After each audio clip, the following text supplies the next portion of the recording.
বাসায় কাজের বুয়া না আসলে আমি নিজেই যখন কাজের বুয়া হয়ে যাই। আসসালামু আলাইকুম, কেমন আছেন সবাই? আশা করছি আল্লাহর রহমতে সবাই ভালো আছেন। আলহামদুলিল্লাহ, আমরাও ভালো আছি। আসলে এমন ধরনের ভিডিও সচরাচর আপনাদের সাথে আমি শেয়ার করি না, আর চ্যানেলে খুঁজলে হাতে গোনা হয়তো দুই একটা ভিডিও পাওয়া যেতে পারে। তো যাই হোক, সবসময় তো একটু রান্নাবান্নার ভিডিও শেয়ার করি, আর এভাবে কাজ করে এই ভিডিওগুলো কিন্তু শেয়ার করা হয় না। তো যাই হোক, জিসান জিসান টিভির সাউন্ড কমাই দাও। তো যাই হোক, আজ ভাবলাম যে কি করব, তাহলে এগুলো একটু শেয়ার করি। এইমাত্র ছেলেকে বললাম যে টিভির সাউন্ড কমিয়ে দিতে। আমি চাইলেই কিন্তু এই কথাটা কেটে দিতে পারতাম, কিন্তু কাটলাম না। যে ভাবলাম যখন রয়েছে তো থাক, কাটার কোনো দরকার নেই। এই তো থালা বাসনগুলো ধুয়ে নিচ্ছি একটা একটা করে। অনেক সময় থালা বাসন পরিষ্কার করতে খুব ভালো লাগে, আর অনেক সময় খুবই বিরক্তি লাগে। আমার মতো আপনাদের হয় কি না অবশ্যই জানাবেন। তবে এই কাজগুলো তো আমি সব সময় করি না, যখন আমার ইচ্ছা হয় তখনই করি। তো যাই হোক, এখন যেহেতু আজ কাজটা করছি, ইচ্ছা না থাকলেও করতে হয় মাঝে মাঝে, যখন কাজের বুয়ারা দেয়। তো যাই হোক, কি আর করার, নিজের বাসার কাজ তো করতেই হবে, রান্না করতে হবে, খেতে হবে, এই আর কি।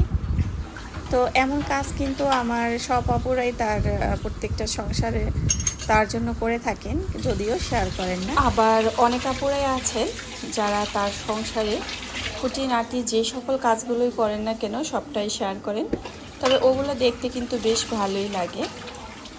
যাই হোক, শুয়ে শুয়ে ভয়েস দিচ্ছিলাম, মেয়ে পাশে ঘুমিয়েছিল। এখন উঠে আবার আর এক পাশে বসে ভয়েস দিচ্ছি, মোবাইলে একেবারে চার্জ নেই। তো চার্জ অবস্থায় কিন্তু ভয়েসটা দিচ্ছি।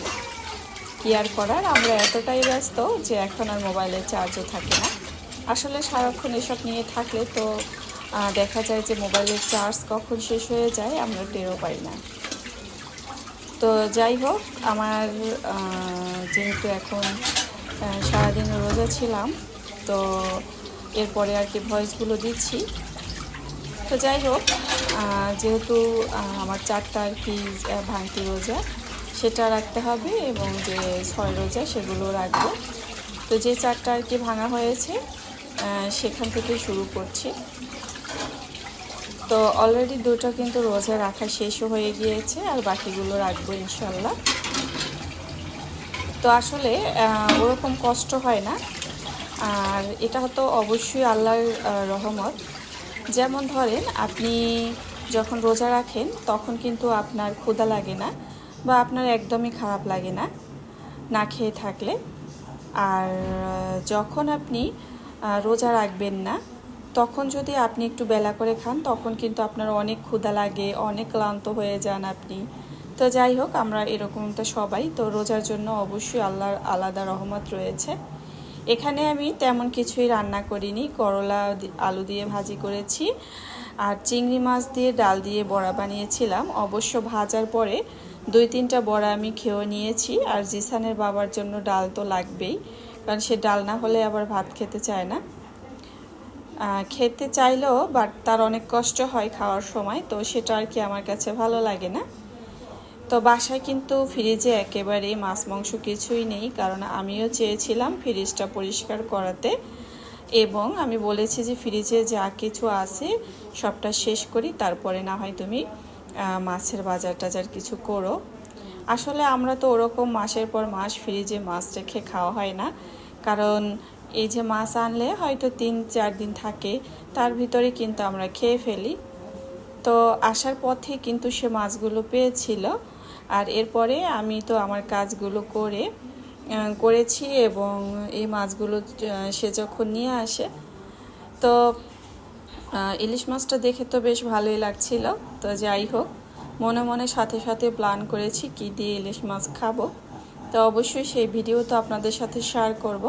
আর এখানে ছিল তাজা দর্গি মাছ।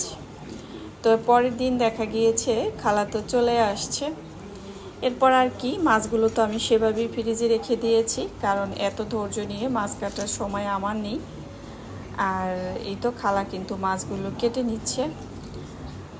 আর খালা যখন মাছগুলো কেটে নিচ্ছিল আমিও একটু ভিডিও করছিলাম, কারণ খালা অবশ্য এভাবে ভিডিও করাতে তো আর সে অভ্যস্ত না। এই জন্য তার কাছে অনেক সময় একটু বাধা বাধা লাগে এই আর কি। তবে সে কিছু বলে না, কারণ তাকে তো আমি ভিডিওতে দেখাই না, শুধু হাত পা এতটুকুই এই আর কি। তো সে বলেছে আচ্ছা ঠিক আছে, সমস্যা নেই, আমাকে না দেখালেই হবে। তো তাকে আমি বললাম যে না, আসলে আমি তো নিজেই ভিডিওর সামনে আসি না, তাহলে আপনাকে কেন দেখাবো।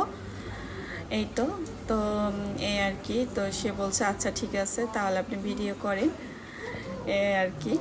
তো যাই হোক, খালা আবার যখন ঝাড়ু দিচ্ছিল তো আবার একটু ক্যামেরা অন করেছি। সে আবার হাসতে হাসতে বলতেছে আমাকে দেখা যায় কি না। তো আসলে তার আর কি মনের দ্বিধাদ্বন্দ্ব ভাঙার জন্য ভিডিও শেষে আবার একটু তাকে দেখালাম যে দেখেন তো আপনাকে দেখা যায় কি না। কয় না, আমার হাত পা দেখা যায় এই আর কি। তো সে আর কি হাসাহাসি করতেছে, আমিও হাসলাম, তো বেশ ভালোই লাগলো। তো সে আবার জানতে চাইলো যে এগুলো ভিডিও কেন করেন, এগুলো দিয়ে কি আর কি এই। তো আসলে যারা জানে না তারা তো জানে না, তো বুঝবে কিভাবে। তো তাকে আবার বুঝিয়ে বললাম, তাহলে সে বলতেছে ও তা তো ভালোই এই আর কি।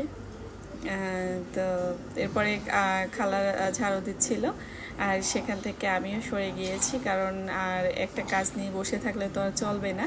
তো আজকের মতো আমিও বিদায় নিচ্ছি, আল্লাহ হাফেজ।